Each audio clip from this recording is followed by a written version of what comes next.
Welcome back to the Sports News. I'm Jessa Jeremiah. We are talking about the Chosen Few Fighting Championships today, and I am so excited to have Joshua Sterry joining us, who is the president and matchmaker. Josh, thanks for being here today. Yeah, thanks for having us. And we've also got current pro CFFC featherweight champ. That's a tongue twister, a mouthful, but it's a big title, and it's really exciting to have you here. This is Alex Gilpin. Nice to see you. Yeah, thanks for having me too. So this is such an incredible series of events that we've obviously had the opportunity and the pleasure of covering and being a part of. So I want to make sure that we touch a little bit for folks who haven't had the opportunity to see it. We covered CFFC 9 and 10. We're going into 11. So Josh, give folks just a little bit of background about what these events are all about. Yeah, so we are a professional and amateur mixed martial arts promotion, and we have our events at the beautiful downtown Monona Terrace. We just bring a little bit something different to the table as far as the mixed martial arts scene goes at a very classy venue. We just have some spectacular fighters and just an overall great event. Yeah, I mean, well said, and no kidding, because it is such an incredible event that you put on, and just incredible athleticism by these guys.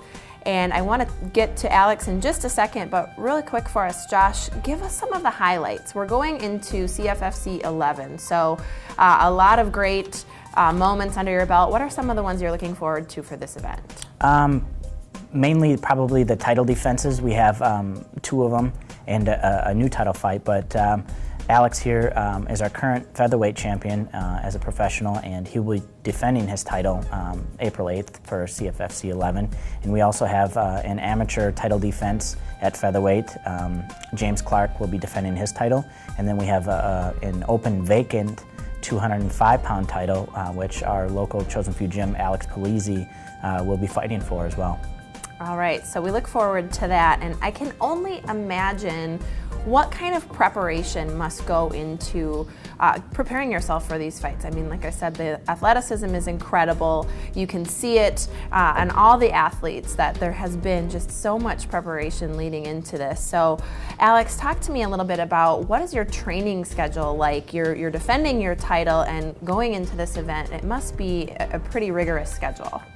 Yeah, it is. It definitely varies day to day, depending on the day of the week or how I'm feeling, waking up in the morning, whether I'm feeling overtrained or if I'm feeling good. It might be one workout, it might be 3 workouts, you know, between all my practices and strength conditioning kind of stuff that I do.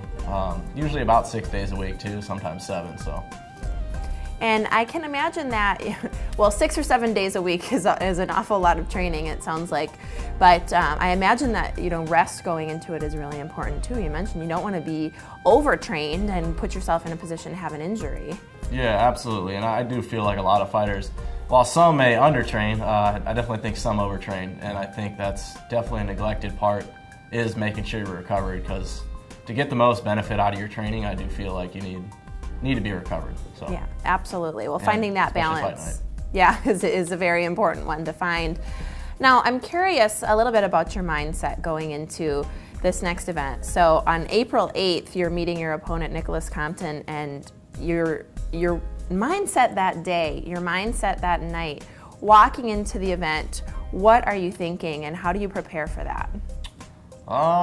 You know, all the hours I put in the gym, I know that once the cage door closes and once the ref lets us start fighting, I'll be ready to go, and instinct takes over. So, you know, there's nerves and things like that going into it, but as soon as I'm making that walk to the cage, I'm feeling at home, and you know, that's where I want to be, and I enjoy doing this. So while I'm fighting, I don't really feel too nervous. So. Well, I'm sure that adrenaline kicks in, and all of that hard work and training that you have done to prepare yourself leading into this day, you know you've put in the work, and now it's just up to you to get in there and see what you can make happen. And we are just so excited to watch that on April 8th, and as well as the other events that are happening. So thanks a little bit for sharing your story and your training schedule with us. We appreciate it. Yeah, for sure, no problem.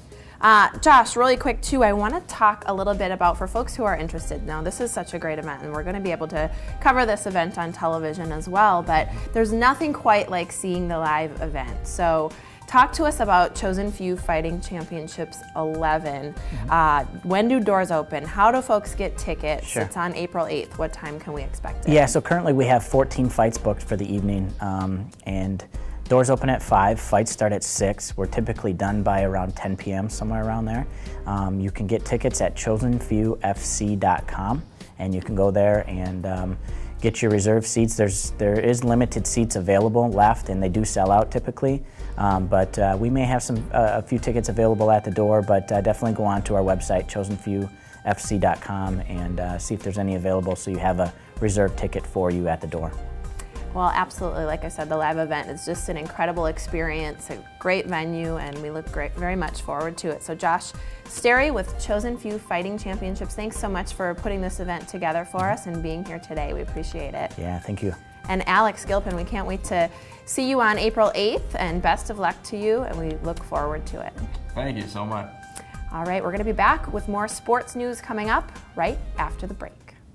Brought to you by Conan Automotive, taking care of you by taking care of your family's car.